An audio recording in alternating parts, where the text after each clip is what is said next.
Hi all, hello football fans. Yes, so Malu Talk ഫാസ്റ്റിന്റെ മറ്റൊരു വീഡിയോയിലേക്ക് സ്വാഗതം. അപ്പോൾ നമ്മൾ ഇന്നിവിടെ ചർച്ച ചെയ്യാൻ പോകുന്നത് ആർസണൽ വേഴ്സസ് എവർട്ടൺ മാച്ചിനെ കുറിച്ചാണ്. യെസ്, അപ്പോൾ നമുക്ക് കൂടുതൽ ലേറ്റ് ആക്കേണ്ട. നമ്മൾ ഇന്ന് ദീപക് ബ്രോ നമ്മുടെ കൂടെ ജോയിൻ ചെയ്യുന്നുണ്ട്. ദീപക് ബ്രോ നമുക്ക് വെൽക്കം ചെയ്യാം. Deepak bro, welcome to stream. എന്തൊക്കെയാണ് വിശേഷങ്ങൾ? എങ്ങനെയൊക്കെ ജീവിതം പോകുന്നു? സുഖമല്ലേ? ജീവിതമൊക്കെ സുഖമായിട്ട് പോകുന്നില്ലേ? ജീവിതം സുഖമായിട്ട് പോകുന്നുണ്ട്, കളി സുഖമായിട്ട് പോകുന്നില്ല. നശിപ്പിക്കുന്ന അവസ്ഥ. വീക്കെൻഡിനൊരു തീരുമാനമായില്ലേ? പിന്നെ ഏക സമാധാനം എന്ന് പറഞ്ഞാൽ ബുധനാഴ്ച കളിയുണ്ട്. അപ്പം അത്രയും ഭ്രാന്ത് ഇനി ബുധനാഴ്ച വരെ കാത്തിരുന്നാൽ മതിയല്ലോ എന്നുള്ളു. ഇനി ബുധനാഴ്ച പിന്നെ പിള്ളേരായിരിക്കും ഇറങ്ങുന്നതുകൊണ്ട് കുഴപ്പമില്ല. ക്രിസ്റ്റൽ പാലസ് ആയിട്ടാണ്. ഇനി നമുക്ക് അതിലേക്കൊക്കെ നമുക്ക് വരാം. നമുക്ക് ഈ വീഡിയോ തന്നെ എന്തായാലും അതിലേക്ക് വരാം. പക്ഷെ നമുക്ക് ചർച്ച ചെയ്യേണ്ടത് Arsenal versus Everton at the Emirates. എന്താ പറയാനുള്ളത്? പറഞ്ഞോളൂ. പറയാനൊന്നും ഇല്ലടാ. 11 പേർക്ക് ഒരു ക്ലൂ ഇല്ല എന്താ നമ്മൾ ചെയ്യുന്നതെന്ന് പിച്ചിൽ. ആകെ എന്തേലും ചിന്തിക്കുന്ന ഒരു ഒറ്റ മനുഷ്യൻ. എനിക്ക് തോന്നിയത് ഇന്നലത്തെ കളിയിൽ എന്തേലും ആഗ്രഹിച്ച് ചെയ്തിട്ടുണ്ടെങ്കിൽ അത് ഡേവിഡ് റായ. എടാ ഞാൻ പറയട്ടെ, ഇപ്പൊ ഈ പറയുന്ന സാക്ക് ഒന്നും ചെയ്തില്ല എന്ന് പറയുന്നതിന്റെ കാരണം എന്ന് പറഞ്ഞാൽ should not be dependent on 1 or 2 players. ഇപ്പൊ ഈ സാക്ക, ഒഡേഗാർഡ് അവർ 100% ഒരു ഗെയിമിന് തന്നില്ല എന്ന് പറഞ്ഞു കഴിഞ്ഞാൽ ആ ടീമില്ല എന്ന് പറയുന്നതിൽ കാര്യമില്ലല്ലോ. ബാക്കിയുള്ളവരുണ്ടല്ലോ. സാക്കേനെ 2 പേര് പൂട്ടി. അപ്പൊ സാക്കയ്ക്ക് ഒന്നും ചെയ്യാൻ പറ്റാത്ത അവസ്ഥ. മാക്സിമം ട്രൈ ചെയ്തു. സാക്ക, ഒഡേഗാർഡ് ഉള്ള സമയത്ത് കുറെ മിസ് പാസസ് ഉണ്ടായിരുന്നെങ്കിൽ പോലും എന്തേലൊക്കെ ചെയ്തു. മൊത്തത്തിൽ എടുത്ത് നോക്കിക്കഴിഞ്ഞാൽ അവർ 30% എങ്കിലും നമുക്ക് കളിയിൽ കിട്ടി. പക്ഷെ ഈ പറയുന്ന ബാക്കി പ്ലെയേഴ്സിന്റെ എന്തെങ്കിലും നമുക്ക് പ്രതീക്ഷിക്കണ്ടേ? പിന്നെ എനിക്ക് ഏറ്റവും ഇഷ്ടപ്പെട്ട ഇന്നത്തെ കളിയിൽ നമ്മൾ ഒരിക്കലും പ്രതീക്ഷിക്കാത്തൊരു പ്ലെയർ ആയിരിക്കും MLS. സ്കെല്ലിയുടെ performance I was very much happy, satisfied ആയിരുന്നു. എന്ന് പറഞ്ഞാൽ ഒരു 18 വയസ്സിലെ 17 വയസ്സുകാരൻ ഒരു ടീമിൽ ഇറങ്ങി കളിക്കുന്ന രീതിയിലല്ല അവൻ കളിച്ചത്. വേറെ ലെവലായിരുന്നു. നമ്മൾ പണ്ട് സാക്കയുടെ നിന്നൊക്കെ എക്സ്പെക്ട് ചെയ്യാത്ത പെർഫോമൻസ് പോലെയായിരുന്നു. ഭയങ്കരമായിട്ട്. പിന്നെ എനിക്ക് എടുത്തു പറയാനുള്ളത്, ഇന്നലത്തെ കളിയിൽ ഇത്രയും പ്രഷർ സിറ്റുവേഷനിൽ Skelly was much better than വെന്യേരി. അത് നമുക്ക് ഒരു കാര്യം ഇൻഡിക്കേറ്റ് ചെയ്യുന്ന ഒരു കാര്യം എന്താന്ന് വെച്ച് കഴിഞ്ഞാൽ, വെന്യേരിനെ എന്തുകൊണ്ട് ഇത്ര നാള് പെട്ടെന്ന് ഇറക്കാത്തതിന്റെ ഒരു റീസൺസ് നമുക്ക് ഇതിൽ നിന്ന് മനസ്സിലാക്കാം. Leave the kids. അവരെ കുറ്റം പറയുന്ന സമയമല്ല.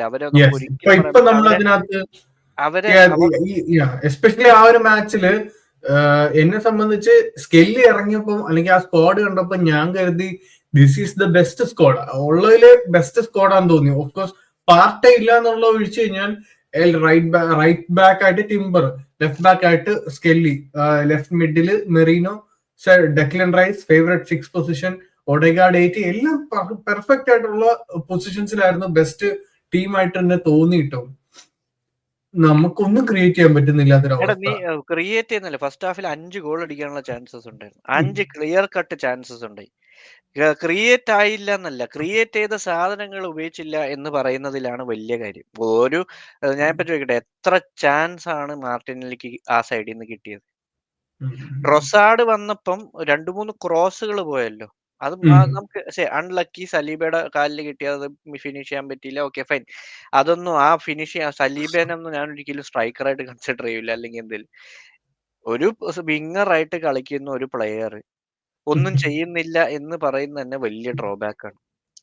ഇറ്റ് ഈസ് ഹൈ ടൈം നമ്മൾ ആദ്യം വേഗം ഫോമിൽ വരണം എന്ന് പ്രതീക്ഷിച്ചിരുന്ന മാർട്ടിനെല്ലി പിന്നെ ഫോം വരുന്നില്ല എന്ന് പറഞ്ഞ് വിഷമിച്ചിരുന്ന് എങ്ങനെയും ഒന്ന് കളിച്ചാൽ മതി എന്നാണ്. ഇപ്പൊ ആ സ്റ്റേജ് ഒക്കെ കടന്ന് he's moving to a category of ജിസൂസിന്റെ ഒക്കെ ഒരു കാറ്റഗറിയിലോട്ട് പൊക്കോണ്ടിരിക്കുക. പ്രയോജനം ഇല്ല, എങ്ങനെയും വിറ്റാ മതി എന്നുള്ള അവസ്ഥയാണ് എനിക്ക്. മനസ്സിലായോ? വിറ്റാ മതി എന്ന് പറഞ്ഞ ഈ ഒരു സ്ക്വാഡില് അവനെ കൊണ്ട് ഇനി ഒന്നും ചെയ്യാനില്ല. ഇത്ര നാളായിട്ട് ഇമ്പ്രൂവ് ആവാത്ത ഒരു പ്ലെയർ ഇനി ഇമ്പ്രൂവ് ആവുമെന്ന് വെച്ച് കഴിഞ്ഞാൽ വേറെ ഏത് കോച്ച് വന്നാലും എന്ത് വന്നാലും ആവൂല. അവന്റെ ഇത്രേ ഉള്ളൂ, ഫിലോസഫിക്കലി ഇത്രേ ഉള്ളൂ. അല്ല, അപ്പൊ അതായത് മാർട്ടിനെല്ലിക്ക് ഇനിയും ഇതിനും ഒരു പൊട്ടൻഷ്യൽ ഇപ്പോഴും ഇല്ല എന്നാണ് ഞാൻ പറയട്ടെ, പോയാൽ മേ ബി ഒരു കുറച്ചുകൂടെ അറ്റാക്കിംഗ് മോഡ്, അതായത് ഇത്രയും ഡിഫെൻസീവ് ഡ്യൂട്ടി ചെയ്യാൻ ഇല്ലാത്തൊരു ടീമിൽ ചെന്ന് കഴിഞ്ഞാൽ ചിലപ്പം ആ പ്ലെയർ കുറച്ചുകൂടെ ഒരു സിമ്പിൾ കാര്യം ചോദിച്ചോട്ടെ? ഒരു അറ്റാക്കിംഗ് പ്ലെയർ അറ്റാക്ക് ചെയ്യുന്ന സമയത്ത് താഴോട്ട് നോക്കി ബോൾ മാത്രം നോക്കി തോന്നുന്നിടത്ത് കണ്ടം വഴി വീശുന്ന ഒരു പ്ലെയർ ആണോ അറ്റാക്കിംഗ് മൈൻഡ് സെറ്റ് ഉള്ള പ്ലെയർ? അതാ ഞാൻ അല്ല, ചോദിക്കുന്നത്. ഞാനത് അംഗീകരിക്കുന്നു. But at the same time ഇതേ പ്ലെയർ തന്നെയാണ് നമുക്ക് 2 വർഷം മുമ്പ് നമുക്ക് 15 ഗോൾസ് നമ്മുടെ ടോപ്പ് സ്കോറർ ആയിരുന്നതും വളരെ ഇമ്പാക്ട് ആയിരുന്ന ഒരു സീസൺ ആയിരുന്നു ഈ എടാ മാർട്ടിനെല്ലി. സമ്മതിച്ചു. ആ സമയത്ത് ചെയ്തുകൊണ്ടിരുന്ന സെയിം ഷോട്ട്സും സെയിം സാധനങ്ങളുമാണ് ഇപ്പൊ ചെയ്യുന്നത്. അതിന്റെ പകുതിയേ ഇപ്പൊ ചെയ്യുന്നുള്ളൂ.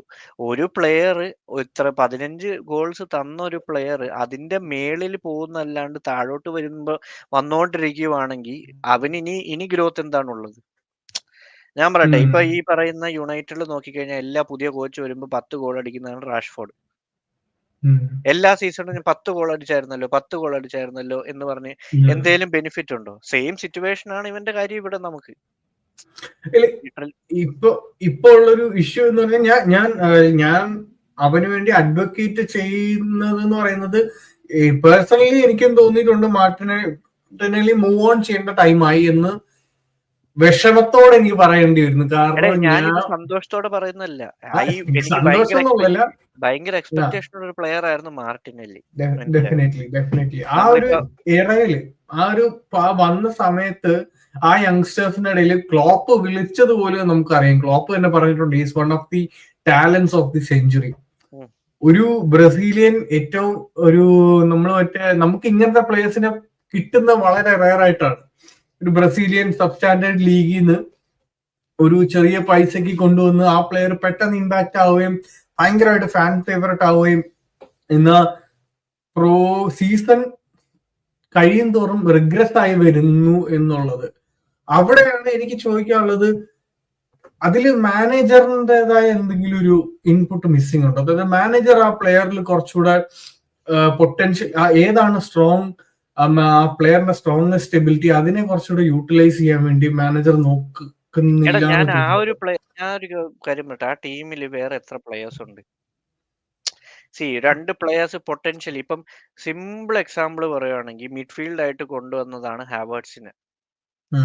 എക്സ്ട്രീം പൊട്ടൻഷ്യൽ അല്ലെ നമ്മുടെ ടീമിന് ആവശ്യമുള്ള ഒരു പൊട്ടൻഷ്യൽ കിട്ടുന്നില്ല എന്നെങ്കിൽ പോലും ആളുടെ കേപ്പബിലിറ്റി അനുസരിച്ച് എന്തോരം നല്ല കാര്യം ഹാവേർട്സ് ചെയ്യുന്നുണ്ട്. അത് മാനേജറിന് ഗുണമല്ലേ? അതേ സമയത്ത് റൈറ്റ് ബാക്കിലാണോ എന്തേലാവട്ടെ മിഡ്ഫീൽഡിൽ കളിപ്പിക്കുന്ന തോമസ് പാർട്ടി ഇൻജേർഡ് അല്ലാത്ത സമയത്ത് കളിപ്പിക്കുന്നുണ്ടോ? അതൊക്കെ കളിക്കുന്ന പ്ലെയേഴ്സിന്റെ എല്ലാം പ്ലെയേഴ്സിന്റെ ഗുണവും, കളിക്കാത്ത പ്ലെയർ വരുമ്പോഴത്തേക്കും അത് കോച്ചിന്റെ പ്രശ്നം എന്ന് പറഞ്ഞു കഴിഞ്ഞാൽ കോച്ചിന്റെ പ്രശ്നം ഇല്ല എന്ന് ഞാൻ പറയുന്നില്ല. ഇവിടെ ആർച്ചറ്റയുടെ പ്രശ്നങ്ങളുണ്ട്, ഇല്ല എന്ന് പറയുന്നില്ല. മേ ബി സബ്സ്റ്റിറ്റ്യൂഷൻ അല്ലെ ഗെയിം അനുസരിച്ച് ട്രൊസാർഡിനെ ഇറക്കുന്നതും അല്ലെങ്കിൽ സ്റ്റെർലിങ്ങിന് ചാൻസ് കൊടുക്കാത്തതും അല്ലെങ്കിൽ അങ്ങനെ എന്തെങ്കിലുമൊക്കെ ഒരു ഡിഫറെന്റ് മെത്തേഡ് ട്രൈ ചെയ്യാത്തതും അല്ലെങ്കിൽ നമ്മളൊരു സൈനിങ് ചെയ്യിപ്പിക്കാത്ത, അവിടെ ഈ സീസണിൽ ആദ്യം ട്രാൻസ്ഫർ വിൻഡോയിൽ ലെഫ്റ്റ് വിങ് സ്ട്രോങ് ആക്കാൻ വേണ്ടി ഒരു സൈനിങ് ചെയ്യാത്തതോ അല്ലെങ്കിൽ സ്ട്രൈക്കർ വാങ്ങാത്തതോ, അതൊക്കെ ആർച്ചറ്റയിൽ മിസ്റ്റേക്സ് ഉണ്ട്, ഇല്ലാന്ന് ഞാൻ പറഞ്ഞില്ല. ദർ ഇസ് അനദർ ക്വസ്റ്റ്യൻ, ഈ ജനുവരി വിൻഡോയിൽ എന്ത് ചെയ്യും എന്നൊരു ചോദ്യത്തിന് ഉത്തരം വേണം ഫ്രം ആർച്ചറ്റ. അവിടെ ഒന്നും ചെയ്തില്ലെങ്കിൽ for sure, like it or not, ആർച്ചറ്റയിൽ ഇരട്ടി പ്രഷർ കൂടും. ആദ്യം നമ്മൾ പറഞ്ഞുകൊണ്ടിരുന്നത് ജനുവരി വിൻഡോ കഴിഞ്ഞിട്ടാലും പോലും ഇത്രയും പ്രഷർ വരില്ല, എൻഡ് ഓഫ് സീസൺ എന്തേലും ആയി കഴിഞ്ഞില്ലെങ്കിൽ പ്രഷർ വരും എന്നാണ് പറഞ്ഞുകൊണ്ടിരുന്നത് നമ്മൾ, അല്ലേ?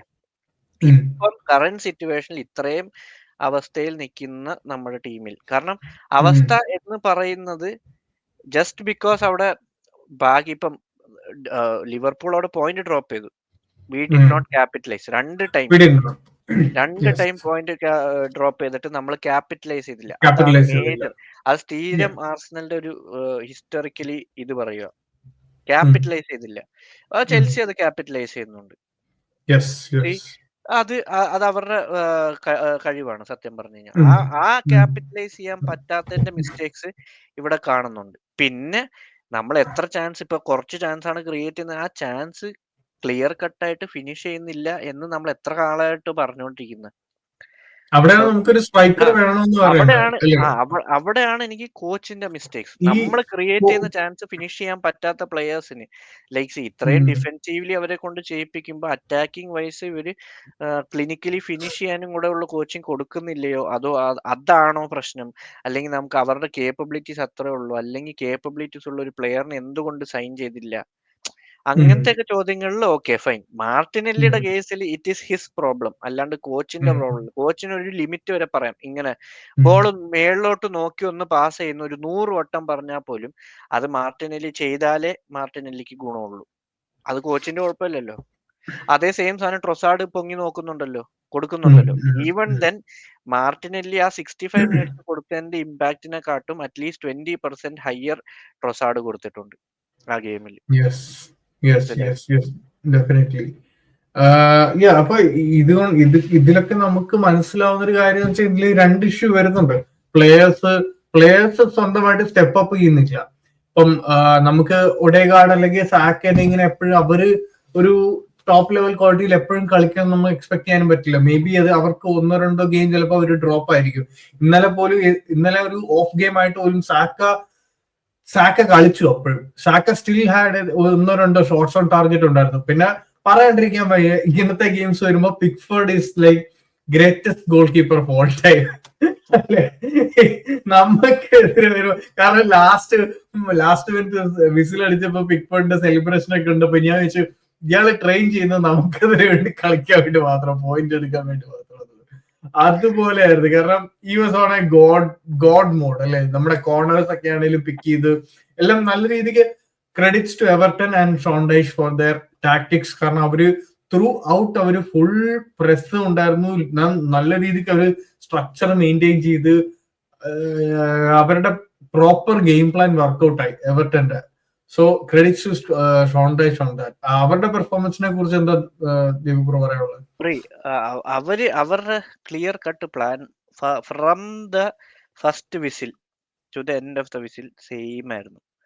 ഒരാള് ഫ്രണ്ടില്, ബാക്കിയുള്ള 9 പേരും ബാക്ക് ലൈനിൽ അവിടെ ബസ് പാർക്ക് ചെയ്യാം. അത് ഈ റെലഗേഷൻ അല്ലെങ്കിൽ ഇത്രയും ബോട്ടം ഹാഫിലെ ടീംസിന്റെ അഗെയിൻസ്റ്റ് ബിഗ് ടീംസ് ഇതാണ് അവരുടെ ടാക്ടിക്സ്. ഈ സെയിം എവർട്ടൺ യുണൈറ്റഡിനെതിരെ 4-5-1 വെച്ചല്ല കളിച്ചത്. ദേ വർ മോർ ഓപ്പൺ. അങ്ങനെ അറ്റാക്ക് ചെയ്തു, 2 പേര് അറ്റാക്ക് ചെയ്തു. അവര് ക്ലിയർലി യുണൈറ്റഡിന്റെ വൾണറബിലിറ്റീസ് മനസ്സിലാക്കി, ആർസണലിന്റെ സ്ട്രെങ്സ് എവിടെയാണ്, ആർസണലിന്റെ വൾണറബിലിറ്റി എന്താണെന്ന് മനസ്സിലാക്കി, അതനുസരിച്ച് ടാക്ടിക്കലി കളിച്ചു. അത് മനസ്സിലാക്കി ഇങ്ങനത്തെ സിറ്റുവേഷൻ ആണ് നമുക്ക് വരുന്നതെന്ന് കുറെ ഗെയിംസ് ആയിട്ട് നമ്മുടെ കോച്ച് അവിടെ മനസ്സിലാക്കിയില്ല. അതാണ് ആർട്ടറ്റയുടെ പ്രശ്നം. മനസ്സിലായി. ഇതേപോലത്തെ സാഹചര്യങ്ങളിൽ ബോൺമൗത്ത് ആണെങ്കിലും, അല്ലെ ഈ പറയുന്ന ഇതിന് മുന്നത്തെ വീക്കിൽ ഒരു ഗെയിം ഉണ്ടായല്ലോ, ഫുള്ഹാം ആണെങ്കിലും എല്ലാ ഗെയിംസിലും നമുക്ക് അവര് ബാക്കിൽ നിന്ന് അവര് ഇതേം കൗണ്ടർ ആണ് ഉദ്ദേശിക്കുന്നതെന്ന് ഇതിപ്പോ നമ്മൾ കളി തുടങ്ങുന്നതിന് മുമ്പ് ഡിസ്കസ് ചെയ്ത് കഴിഞ്ഞാൽ നമ്മൾ തന്നെ പറയും. അവിടെ അത് മനസ്സിലാക്കാത്തുള്ള ഒരു കാര്യം, അതെപ്പോ മനസ്സിലാക്കുന്നു അവിടെയാണ് നമുക്ക് മാറുന്നത്. January window is key now. ഇപ്പൊ സത്യം പറഞ്ഞാൽ എനിക്ക് അത്യാവശ്യമായിട്ടുള്ളത് ജാനുവരി വിൻഡോ ആണ്. ജനുവരി വിൻഡോയിൽ ആരെ സൈൻ ചെയ്യാനായിരിക്കും? എനിക്ക് more than a striker I would expect first address ചെയ്യുന്നത് ഒരു ലെഫ്റ്റ് വിങ് ആണ്. ലെഫ്റ്റ് വിങ് ലൈക്ക് നിക്കോ വില്യംസോ അങ്ങനെ എത്ര മണി സ്പെൻഡ് ചെയ്തോ എന്തേലും ആയിക്കോട്ടെ, there should be a left winger coming.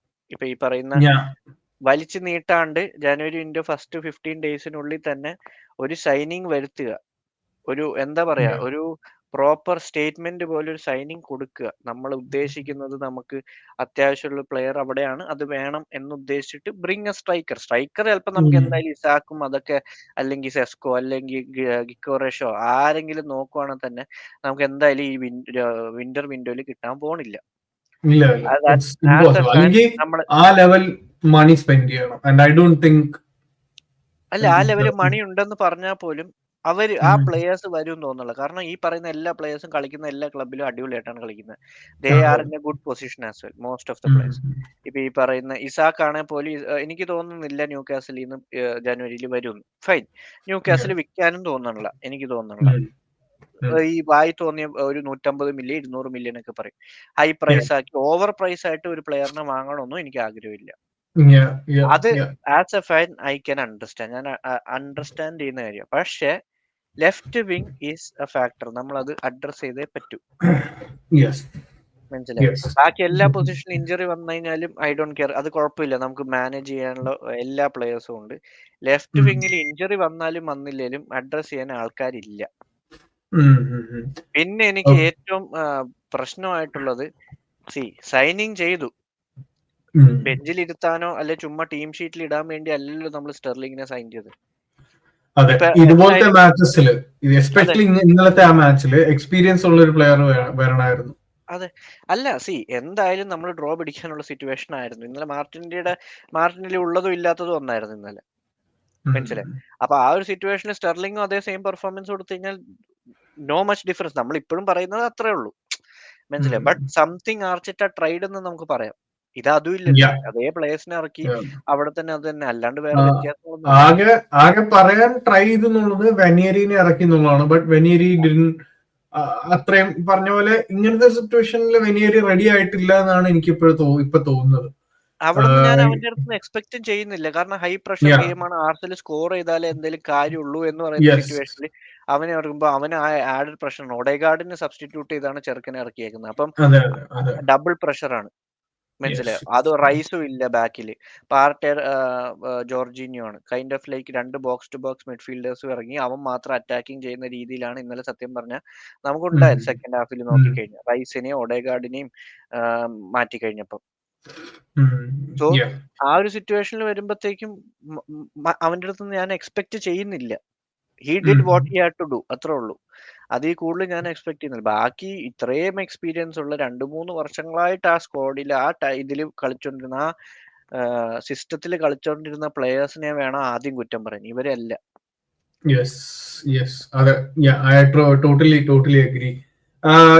ഇന്നലത്തെ നമ്മള് പലരും പറഞ്ഞുകൊണ്ടിരുന്ന കാര്യമാണ് മെറീനോ വന്നു കഴിഞ്ഞാൽ മാർട്ടിനെല്ലിക്ക് ഒരു ഭയങ്കര ഇമ്പാക്ട് ആവും എന്ന് തോന്നി. പക്ഷെ ഇന്നലത്തെ മെറീനോയുടെ പെർഫോമൻസ് എന്നൊക്കെ പറഞ്ഞാൽ വളരെ ആവറേജ് പെർഫോമൻസ് ആയിട്ട് തോന്നിയുള്ളൂ. ശരിയാണ്, പുള്ളി ഇപ്പൊ ഈ ഒരു സമ്മർ സൈനിങ് ആയിട്ട് വന്നതേ ഉള്ളൂ. പക്ഷെ ഈ ഒരു ടൈം ആക്ച്വലി ഇപ്പൊ ക്ലിക്ക് ആവേണ്ട ഒരു ടൈം ആയി എന്നാണ് എനിക്ക് പേഴ്സണലി തോന്നുന്നത്.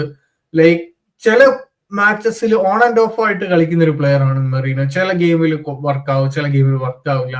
അപ്പൊ അങ്ങനത്തെ ഒരു ഇതാണ്. അപ്പൊ സെൻട്രൽ മിഡ്ഫീൽഡിലേക്ക് ഇനി ആള് വരണം, അല്ലെങ്കിൽ ആ ഒരു സ്പേസ് ഇപ്പോഴും കവേർഡ് ആണെന്ന് തോന്നുന്നുണ്ടോ? സ്ട്രോങ് ആണോ ഇപ്പോഴും? കവേർഡ് അല്ല. അത് കവേർഡ് അല്ല. ഞാൻ പറയുന്നത് ഇപ്പം നമ്മുടെ ടീമിൽ കവേർഡ് അല്ലാത്ത സെൻട്രൽ മിഡ്ഫീൽഡർ ഉണ്ട്, ലെഫ്റ്റ് വിങ് ഉണ്ട്, സ്ട്രൈക്കർ ഉണ്ട്. ഇതിന് 3 എണ്ണത്തിൽ നമ്മൾ ഫസ്റ്റ് പ്രയോറിറ്റി, ഞാൻ പറഞ്ഞു ഫസ്റ്റ് പ്രയോറിറ്റി എന്ന് ഉദ്ദേശിച്ചതാണ് ഞാൻ പറഞ്ഞ left wing. That will give half of the solution. ഒരു 50% നമുക്ക് തരിക. ബാക്കി 50% ഇനിയും ഉണ്ട്. അതിൽ 25 ആണ് സ്ട്രൈക്കറും ഈ സെൻട്രൽ മിഡ്ഫീൽഡറും. മനസ്സിലായോ? അത് നമുക്ക് എങ്ങനെയായാലും ഇപ്പൊ പാർട്ടനെ വെച്ചിട്ടാണെങ്കിലും മാനേജ് ചെയ്ത് പോവാം. മനസ്സിലായോ? ഇപ്പൊ ഈ പറയുന്ന ലോ ബ്ലോക്സ് വന്നു കഴിഞ്ഞാൽ ഒരു സ്ട്രൈക്കറിന് നമ്മൾ ക്രോസസ് ഇട്ട് പോയി കഴിഞ്ഞാൽ നമുക്ക് സ്ട്രൈക്കറിനെ വെച്ച് ബാലൻസ് ചെയ്യാം. ആ 25% അവിടെ നിന്ന് കിട്ടി. ഒരു ലെഫ്റ്റ് വിങ് മാർട്ടിനെല്ലി കൊടുക്കുന്നതിന്റെ ഒരു 10-20% കൂടുതൽ ഇമ്പാക്ട് ഉള്ള ഒരു പ്ലെയർ ഇറങ്ങിയാൽ തന്നെ there makes a big difference. ഇപ്പൊ ഈ എല്ലാ ടീമിന്റെയും സുഖചിന്ത എന്താണെന്നറിയോ? മാർട്ടിനെല്ലി ഉണ്ട്, he is not gonna do anything. നമുക്ക് സാക്കിനെ പൂട്ടാം 2 പേരെ വെച്ച്. മാർട്ടിനെല്ലി ഒരാളെ വെച്ച് നോക്കിക്കഴിഞ്ഞാൽ അവനൊന്നും ചെയ്യാൻ പോണില്ല എന്നുള്ള ഒരു കോൺഫിഡൻസ് എല്ലാ ടീമിനും ഉണ്ട്. അപ്പൊ സാക്കിനെ സിമ്പിൾ ആയിട്ട് അവർക്ക് പൂട്ടാം. അതേ സമയത്ത് ഒരു ഇമ്പാക്ട് 2-3 ക്രോസ് ഇടാൻ പറ്റിയ ഒരു പ്രോപ്പർ ഒരു സിറ്റുവേഷൻ വന്നു കഴിഞ്ഞാൽ അവിടെ സാക്കയ്ക്ക് കുറച്ചും കൂടെ ഫ്രീഡം കിട്ടും. അതാണ് ഡിഫറൻസ്. അതാണ് ഒരു സൈഡ് വീക്ക് ആയി കഴിഞ്ഞാൽ കഴിഞ്ഞില്ലേ. പിന്നെ ഞാൻ ഇപ്പൊ ഈയിടെയായിട്ട് ശ്രദ്ധിച്ചൊരു കാര്യം, പണ്ട് നമ്മൾ ചെയ്തോണ്ടിരുന്ന കാര്യം ബോക്സിന് വെളിയിൽ നിന്ന് ഷൂട്ട് ചെയ്യുമായിരുന്നു. ഇപ്പൊ ബോക്സിന് വെളിയിൽ നിന്ന് ഷൂട്ട് ചെയ്യുന്നേ ഇല്ല. ആർക്കും ഒരു കോൺഫിഡൻസ് ഇല്ല. ഈവൻ റൈസ് പോലും ഭയങ്കര കോൺഫിഡന്റ് അല്ലാതെയാണ്. അവരിങ്ങനെ വെയിറ്റ് ചെയ്യണം. അപ്പോ ഇന്നലെ ഗെയിം പ്ലേ തന്നെ ഇല്ലേ, ഒരു നമുക്ക് കൗണ്ടർ ചെയ്യാൻ പറ്റുന്ന സാഹചര്യത്തിൽ പോലും നമ്മൾ ഗെയിം സ്ലോ ചെയ്യുമായിരുന്നു. എക്സാക്ട്ലി. ഇത് എനിക്ക് ഇന്നലെ തോന്നിയ മെയിൻ ഇഷ്യൂ അതായിരുന്നു. ലൈക്ക് സ്പീഡായിട്ട് കളിക്കേണ്ട ഒരു സിറ്റുവേഷനില് നമ്മൾ പതുക്കെ അത് ഏത് സൈഡിൽ നിന്ന് ഏറ്റവും ബാക്കിൽ നിന്ന് പിന്നെയും നമുക്കറിയാം അതൊരു ലോ ബ്ലോക്ക് ഫീൽഡിലോട്ട് ബോൾ പോയി കഴിഞ്ഞാൽ അത് പിന്നെയും ബാക്കിലോട്ട് വലിച്ച് ബാക്കിൽ നിന്ന് പിന്നെയും ബിൽഡ് ചെയ്ത് സിറ്റുവേഷൻ. അതിന്റെ മേളിൽ ഇന്നലെ വേറൊരു ക്രിറ്റിസിസം ചെയ്യാന്നുള്ളത് അവർ ക്യാപ്റ്റൻ ഓഡേഗാർഡ് ഷൂട്ടിംഗ് പഠിച്ചേ പറ്റൂ എന്നുള്ള സിറ്റുവേഷൻ ആയിക്കൊണ്ടിരിക്കുക എന്ന് പറഞ്ഞാൽ he's not shooting at all. Shooting എന്ന് പറഞ്ഞാൽ പ്രോപ്പർ ഒരു ഫിനിഷ് ചെയ്യുന്നില്ല. ഒന്നുകിൽ പുറത്തടിച്ചു കളയുന്നു അല്ലെങ്കിൽ ഗോൾ കീപ്പറിന്റെ കയ്യിലടിക്കുന്നു. He should start. ഒരു മിഡ്ഫീൽഡർ ഇത്രയും ക്രിയേറ്റിവിറ്റി ഉള്ള ഒരു പ്ലെയർ, ഇത്രയും കാലിബർ ഉള്ള ഒരു പ്ലെയർ നമ്മൾ ഇത്രയും പ്രൈസ് ചെയ്യുന്നുണ്ടെങ്കിൽ there is a mistake in him which is his shooting. Especially potentially sorry പലപ്പോഴും ഡിബ്രോയിനെ ആയിട്ടൊക്കെയാണ് കമ്പാരിസൺസ് വരുന്നത്. അപ്പം ഒരിക്കലും അംഗീകരിക്കാൻ പറ്റൂല ഇങ്ങനത്തെ മാച്ചസിൽ. കാരണം നമ്മള് പ്രൈം ഡിബ്രൂയിനെ കണ്ടിട്ടുള്ളൂ. അപ്പൊ പ്രൈം ഡിബ്രൂയിനായിട്ടൊക്കെ നമുക്ക് കമ്പയർ ചെയ്യാൻ പറ്റത്തില്ല. നോവെയർ നിയർ എന്ന് തന്നെ പറയേണ്ടി വരും. ഇപ്പോഴത്തെ ഡിബ്രോയിനൊക്കെ ആയിട്ടാണ് പിന്നെ ഓക്കെ അറ്റ്ലീസ്റ്റ് കമ്പയർ ചെയ്യാവുന്ന ഒരു സിറ്റുവേഷൻ വന്നത്. സോ നമുക്ക് അങ്ങനെ പറയുമ്പോഴൊക്കെ എനിക്ക് എപ്പോഴും തോന്നിയിട്ടുള്ള കാര്യം Odegaard is one of the best players at the moment. പക്ഷെ സ്റ്റെപ്പ് അപ്പ് ചെയ്തേ പറ്റൂ. Odegaard is a good playmaker but not a good scorer. Score ചെയ്യുന്നില്ല. അറിയോ, പക്ഷെ ആൾക്ക് ഭയങ്കര ഷൂട്ടിംഗ് പവർ ഉള്ള ഒരു പ്ലെയറാ. ഭയങ്കര എന്താ പറയാ, ലെഫ്റ്റ് ഫുട്ട് നല്ല സ്ട്രോങ് ആണ്. ഞാൻ ഈ മാർട്ടിനെല്ലിയുടെ കാര്യം പറഞ്ഞ പോലെ കഴിഞ്ഞ മുന്നത്തെ സീസൺ നമ്മുടെ 2 ടോപ്പ് സ്കോറേഴ്സ് ആയിരുന്നു. മാർട്ടിനെല്ലിയും ഒഡെഗാർഡും 15 ഗോളായിരുന്നു. അപ്പൊ ഇതെന്ത് സംഭവം നമുക്ക് മനസ്സിലാവുന്നില്ല. ചില സമയത്ത് ഇങ്ങനെ കിളി പറന്നിരിക്കും, നമുക്ക് ഒരു പിടിയും കിട്ടൂല എന്താണ് സംഭവിക്കുന്നത്.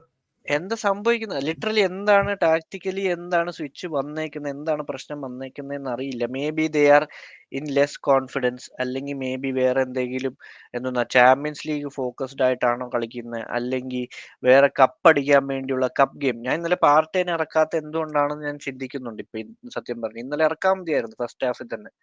ഇൻസ്റ്റെഡ് ഓഫ് മെറീനോ പാർട്ടി ഇറങ്ങിയിരുന്നെങ്കിൽ there would have been a big difference. മൊത്തത്തിൽ നല്ലൊരു ഡിഫറൻസ് വന്നേനെ കളിയിൽ.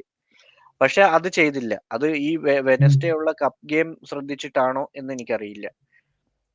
സോ അങ്ങനെ ചെയ്യുന്ന എനിക്ക് അറിയില്ല. ബട്ട് അങ്ങനെ ചെയ്യുവാണെങ്കിൽ I think there is a big problem. അതെ I am trying to find എന്തുകൊണ്ട് ആ റീസൺ, എന്തുകൊണ്ട് പാർട്ട് മേ ബി ഇഞ്ചറി ആയിരുന്നോ, അല്ലെങ്കിൽ ഫുള്ളി ഫിറ്റ് അല്ലായിട്ടാണോ. അങ്ങനത്തെ ഒരു സിറ്റുവേഷൻ വന്നു കഴിഞ്ഞാൽ നമ്മുടെ പ്ലേയേഴ്സ് ഫിറ്റ് അല്ലെങ്കിൽ നമുക്ക് ഒന്നാമത് ഇഞ്ചറി കൺസേൺസ് കുറെ ഉണ്ട്. പക്ഷെ അത് ഞാൻ ഒരിക്കലും അത് ഒരു ടോപ്പിക് ഓഫ് ഡിസ്കഷൻ ആയിട്ട് കൺസിഡർ ചെയ്യുന്നില്ല. കാരണം നമുക്കിപ്പം അറിയാം സിറ്റിയുടെ അവസ്ഥ അറിയാലോ. സിറ്റിയുടെ അവസ്ഥയിൽ റോഡ്രി ഇല്ലാത്ത ഒരു ക്ഷാമം കാരണം അവരുടെ അവസ്ഥ എങ്ങനെയാണെന്ന് നമുക്ക് ഇപ്പം അറിയാം. ആ ഒരു അവസ്ഥയിലേക്ക് നമ്മുടെ ടീം പോകരുത് എന്ന് എനിക്ക് ഭയങ്കര ആഗ്രഹമുണ്ട്.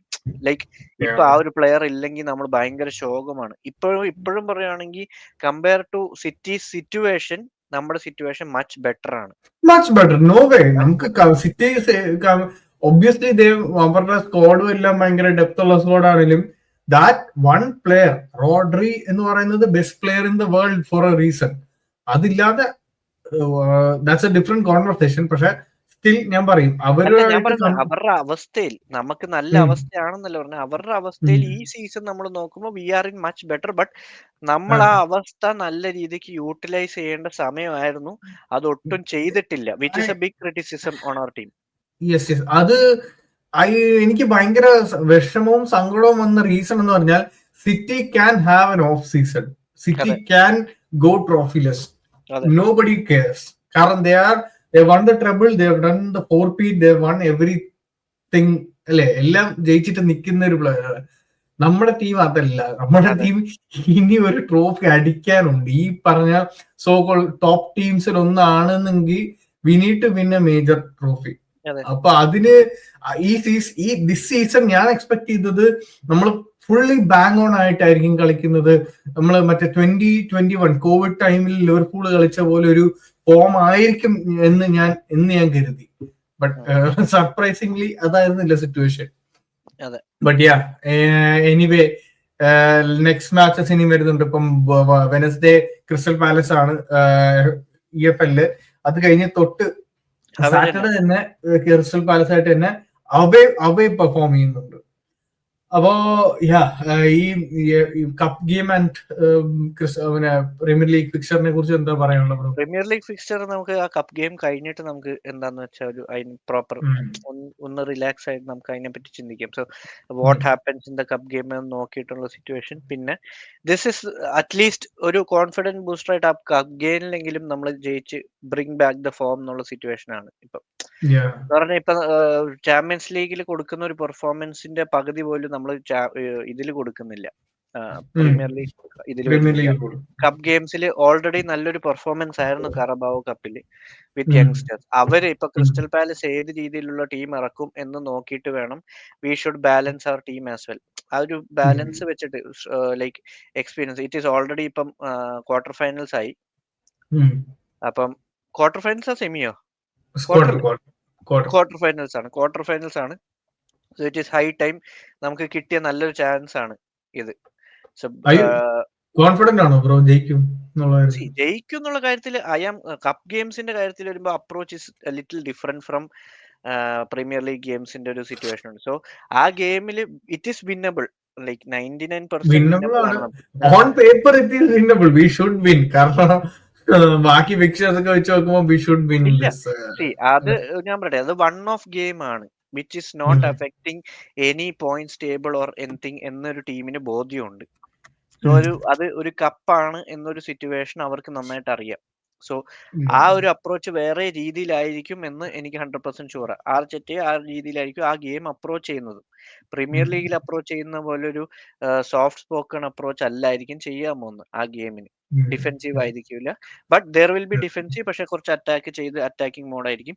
ഈവൻ ക്രിസ്റ്റൽ പാലസ് പോലും ഈ പറയുന്ന പോലെ അവർക്ക് 1 പോയിന്റ് മതി എന്നൊരു സിറ്റുവേഷൻ അല്ലല്ലോ. ഈ രണ്ട് ടീമിൽ ആർക്കെങ്കിലും ജയം വേണം, എന്തായാലും അത്യാവശ്യമായിട്ട് കളിയിൽ ജയം വേണം to move into the next stage. അപ്പൊ ആ ഒരു സിറ്റുവേഷൻ വരുമ്പോൾ രണ്ടുപേരുടെ അപ്രോച്ച് വേറെ ആയിരിക്കും. അപ്പൊ കളി വ്യത്യാസം ഉണ്ടാവും. ഈ ലോ ബ്ലോക്ക് ഇട്ട് അവർ കളിക്കില്ല.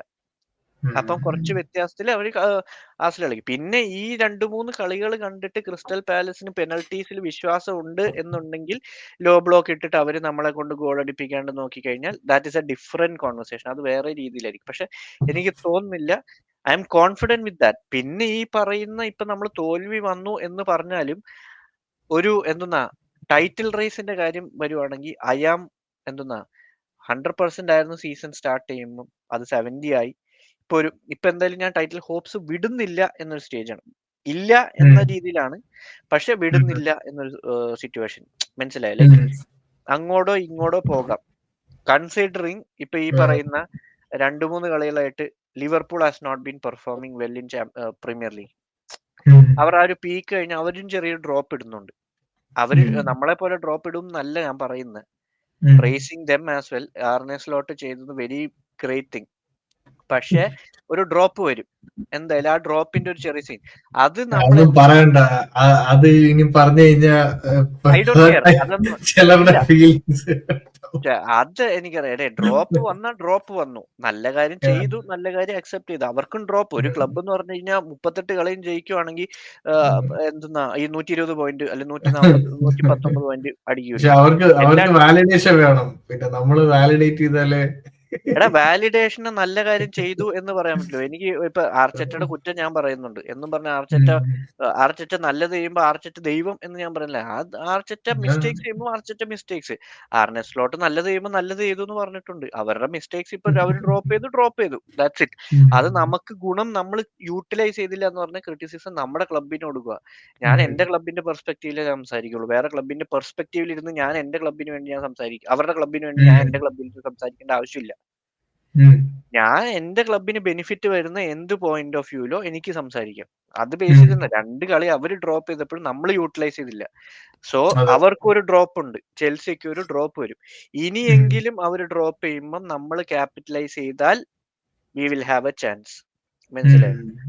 ഇനിയെങ്കിലും ചെയ്തു കഴിഞ്ഞാൽ we will have A chance. അല്ല ഇതേ മോഡിലാണ് പോകുന്നത് എന്നുണ്ടെങ്കിൽ ആസ് ആർസണൽ ഫാൻസ് നമുക്ക് ടോപ്പ് 4 ചിന്തിക്കാം ഈ season. Focus on any other things. എന്നെ സംബന്ധിച്ച് എനിക്ക് നിയർലി ഞാൻ ആ ടൈറ്റിൽ ഹോപ്സ് എന്ന് പറയുന്ന വിടാത്തതിന്റെ റീസൺ ഇതാണ്. നമുക്കറിയില്ല ഇങ്ങനെ ഈ പറഞ്ഞ പോലെ ഡ്രോപ്പ് ചെയ്യാൻ ചാൻസ് ഉണ്ട് എന്നുള്ളത് കൊണ്ടാണ് എന്താ പറയാ നമ്മളും ഓക്കെ എപ്പോഴെങ്കിലും പിടിക്കാൻ പറ്റും. ബട്ട് ഇങ്ങനത്തെ പെർഫോമൻസ് കാണുമ്പോഴാണ് ഐ റിയലി ഫീൽ. ഇപ്പം ചില പെർഫോമൻസസ് കണ്ടു കഴിഞ്ഞാൽ ആ കളി നമുക്കറിയാം, ഓക്കെ നല്ല കളിയായിരുന്നു, പെർഫോമൻസ് അടിപൊളിയായിരുന്നു, but couldn't capitalise or anything, ജയിച്ചില്ല. അങ്ങനെയാണെങ്കിൽ എനിക്ക് കുറച്ചുകൂടെ കോൺഫിഡൻസ്. പക്ഷെ ഇന്നത്തെ പെർഫോമൻസ് ഭയങ്കര ഡ്രഗ്ഫുൾ ആയിരുന്നു. കാരണം ഒരു രീതിയിലും നമുക്കൊരു കോൺഫിഡൻസ് ഇല്ല, ഒരു രീതിയിലും പോസിറ്റിവിറ്റി ഇല്ല, ക്രിയേറ്റിവിറ്റി ഇല്ല, ഒന്നുമില്ല. ക്രിയേറ്റിവിറ്റി എന്ന് പറഞ്ഞാൽ ക്രിയേറ്റിവിറ്റി ഇല്ല എന്ന് എനിക്ക് 100% പറയാൻ അല്ല ബ്രോ, ക്രിയേറ്റിവിറ്റി എന്ന് പറയുമ്പോൾ ഞാൻ വന്നിട്ടില്ല. ഒരേ കാര്യം ടെക്സ്റ്റ് ബുക്ക് ആയിട്ട് ഫോളോ ചെയ്തുകൊണ്ടിരിക്കുകയാണ്. അതാണ് എന്റെ ഫ്രസ്ട്രേഷൻ. മനസ്സിലായോ? ഒരേ കാര്യമാണ് നമ്മൾ കാണുന്നത്. ലെഫ്റ്റില് സാക്കിക്ക് പോകുന്നു, ഒഡേഗാർഡ് വരുന്നു, അവിടെ പോകുന്നു, അത് തിരിച്ചു ബോൾ കൊടുത്തിട്ട് പയ്യ അപ്പുറത്തോട്ട്, ഇത് same repeat on the left side, right side, left side, right side.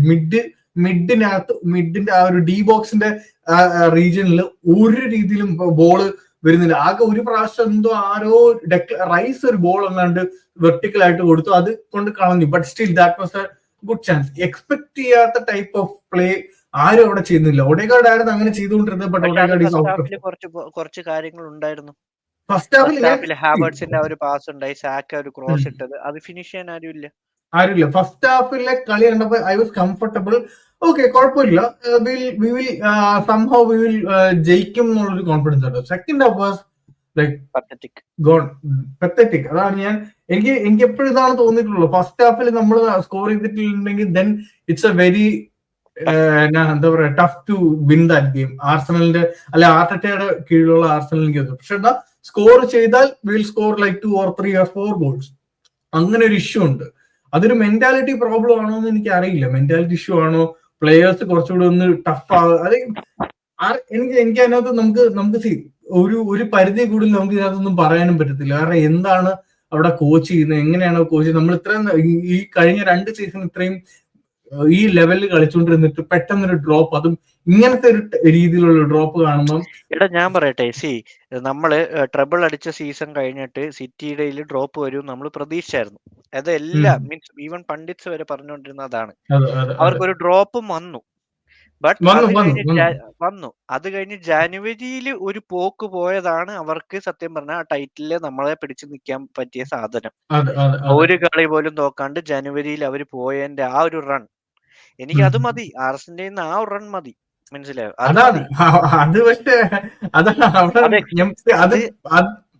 അതെ, ആസ് എ ഫാൻ ഞാൻ എക്സ്പെക്ട് ചെയ്യുന്നത്. ആസ് എ ന്യൂട്രൽ ഞാൻ ചിന്തിക്കുമ്പോ അത് വരൂല എന്ന കാര്യമാണ് എല്ലാവർക്കും തോന്നുന്ന ഒരു കാര്യം. ആസ് എ ന്യൂട്രൽ ഞാൻ ചിന്തിക്കുമ്പോ അത് വരാൻ ചാൻസ് ഇല്ല. Performances don't suggest that. അത്രേ ഉള്ളൂ. എനിക്ക് ആ performances doesn't inspire me to say that okay we will go on a run. ഞാൻ എക്സ്പെക്ട് ചെയ്തത് ആ ഒരു 5 ഗോളൊക്കെ അടിച്ച് നമ്മൾ സ്പോർട്ടിങ്ങിനെയും വെസ്റ്റ് ഹാമിനെയൊക്കെ കഴിഞ്ഞപ്പോഴത്തേക്കും that we will go on a run. ഇനി നമ്മൾ വിൽ ഗോ ഓൺ റൺ എന്ന് കരുതി. ബട്ട് പോയിന്റ്സ് ഡ്രോപ്പ്, കൺസിക്യൂട്ടീവ് ആയിട്ട് പോയിന്റ് ഡ്രോപ്പ് ചെയ്ത് കഴിഞ്ഞാൽ നമുക്ക് ടൈറ്റിൽ റേസ് ആകുമ്പോൾ ഒരിക്കലും കൺസിക്യൂട്ടീവ് ആയിട്ട് പോയിന്റ് ഡ്രോപ്പ് ചെയ്യാൻ പറ്റില്ല. ദെൻ ഇറ്റ്സ് ഇനി ആകെ നമുക്ക് മറ്റ് ക്ലബിനെ എന്താ പറയാ മറ്റ് ക്ലബുകളെ ഡിപ്പെൻഡ് ചെയ്യാവുന്നേ ഉള്ളൂ. അവര് പോയിന്റ് ഡ്രോപ്പ് ചെയ്ത് നമ്മൾ ക്യാപിറ്റലൈസ് ചെയ്താൽ എനിത്തിങ് ക്യാൻ ഹാപ്പൻ എന്നുള്ളൊരു ഇതല്ലാണ്ട് സിറ്റുവേഷനാ. അതാ ഞാൻ പറഞ്ഞത്. അതുകൊണ്ടാണ് ഞാൻ പറഞ്ഞത് ടൈറ്റിൽ റേസിൽ ഫുൾ ഹോപ്പ് വിടാത്തത്. That is because I am an Arsenal fan. ഇപ്പൊ വേറെ ഏതൊരു ക്ലബിന്റെ ഫാൻ ആണെങ്കിൽ പോലും they will not consider Arsenal in a title race in this season. March ആയാൽ പോലും, മാർച്ചിൽ നമ്മൾ എത്തിക്കഴിഞ്ഞാൽ maybe they will start thinking back again. പക്ഷെ നമ്മൾ ഡ്രോപ്പ് ചെയ്യുന്നതായിരിക്കും അപ്പോഴും അവർ വിചാരിക്കുന്നത് because of our performance. As an Arsenal fan ആയതുകൊണ്ട് മാത്രമാണ് എന്റെ ക്ലബിനോടുള്ള ആ ഒരു സ്നേഹം കൊണ്ട് മാത്രമാണ് ഞാൻ ആ ഒരു എക്സ്പെക്ടേഷൻ ഇപ്പോഴും വെക്കുന്നത്. നമ്മൾ എപ്പോഴും നെഗറ്റീവ് ചിന്തിച്ചുകൊണ്ടിരുന്നു കഴിഞ്ഞാൽ നമ്മൾ ആ ക്ലബിനെ സപ്പോർട്ട് ചെയ്തിട്ട് എന്താ കാര്യമുള്ളത്?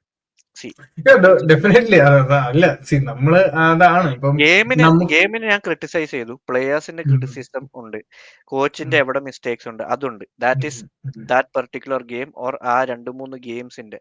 ദാറ്റ് ഡസ് നോട്ട് മീൻ നമ്മൾ ആ ക്ലബിനെ മൊത്തത്തിൽ വിട്ടുകളയുക അല്ലെങ്കിൽ വിട്ടുകളയുക എന്ന് പറഞ്ഞു കഴിഞ്ഞാൽ ദാറ്റ് ഈസ് അൺഫെയർ. അപ്പൊ അങ്ങനെയാണെങ്കിൽ ഈ പറയുന്ന ആകെ ഈ 6 ക്ലബിന് മാത്രമേ ഫാൻസ് ഉണ്ടാവുള്ളൂ.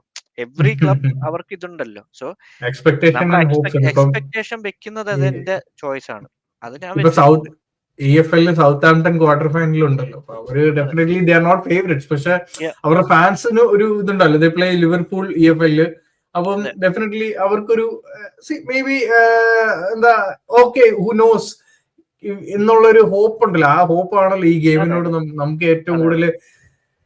പക്ഷെ ആ ഒരു മാച്ച് കഴിഞ്ഞിട്ട് നമുക്കുണ്ടാകുന്ന ഒരു വിഷമമാണ്. ആ സംഭവമാണല്ലോ നമ്മളിപ്പോ പറയുന്നത്. അത് ലിറ്ററലി അതാ പറഞ്ഞിട്ടുള്ളൂ. അതെന്താണ് നമ്മൾ എക്സ്പെക്ട് ചെയ്യുന്നത്, അത് എക്സ്പെക്ടേഷൻ കിട്ടാത്തത് എന്തുകൊണ്ട്, അതാണ് നമ്മുടെ ക്വസ്റ്റനിങ്. അത്രേ ഉള്ളൂ. എനിവേ അപ്പൊ നമുക്ക് ഇനിയിപ്പോ നല്ലൊരു ഡിസ്കഷൻ ആയിരുന്നു. അപ്പൊ നമുക്ക് ഇനിയും EFL കപ്പാണ് നെക്സ്റ്റ്. അപ്പൊ ഒരു പ്രഡിക്ഷനും കൂടെ ബ്രോ പറയൂ, എന്നിട്ട് നമുക്ക് പതുക്കെ ഈ വീഡിയോ നമുക്ക് എൻഡ് ചെയ്യാം. പ്രഡിക്ഷൻ 2-1. ഓക്കെ, എനിക്ക് തോന്നുന്നു ഐ തിങ്ക് 3-1 ടു ആർസണൽ. കാരണം നമുക്ക് തോന്നുന്നു നമ്മളെ കുറച്ചുകൂടെ സ്കോർ ചെയ്യുമെന്ന് തോന്നുന്നു, നമ്മൾ പെർഫോം ചെയ്യുമെന്ന്. അഗൈൻ ഹോപ്പ് വരുമല്ലോ നമുക്ക് അത്. So yes, anyway thank you so much Deepak bro for joining today's stream. അപ്പൊ യെസ്, അപ്പൊ നമുക്ക് ഇനിയും ക്രിസ്റ്റൽ പാലസിന്റെ റിവ്യൂ ആയിട്ട് വരാം. അപ്പൊ yes, thank you so much guys also for listening to this. And അപ്പൊ നിങ്ങളുടെ പ്രഡിക്ഷൻസും കാര്യങ്ങളൊക്കെ കമന്റ്സിൽ അറിയിക്കാം. ആൻഡ് നിങ്ങളുടെ thoughts on Arsenal Everton game കൂടെ കമന്റ്സിൽ അറിയിക്കുക. ആൻഡ് ഓൾസോ സബ്സ്ക്രൈബ് ചെയ്യാത്ത ആരെങ്കിലും ഉണ്ടെങ്കിൽ തീർച്ചയായിട്ടും ചാനൽ സബ്സ്ക്രൈബ് ചെയ്യുക. And thank you so much for watching guys. Have A good time.